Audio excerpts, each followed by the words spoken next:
మా పిఠాపురంలో ఎప్పుడు ఇంతే గ్రాండ్ గా తీర్థం జరుగుతూ ఉంటది, ఒకసారి చూడండి.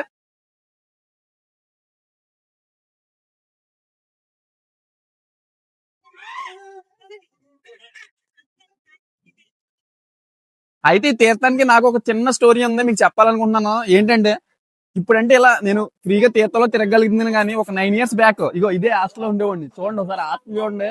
ఇప్పుడంటే ఏదో బూత్ బంగ్లా లాగా ముందు తాగే వాళ్ళకి వాళ్ళకి కొద్దిగా ప్లేస్ లా ఉంది, కానీ ఒకప్పుడు ఇది ఒక హాస్టల్, మేము చదువుకున్న హాస్టల్.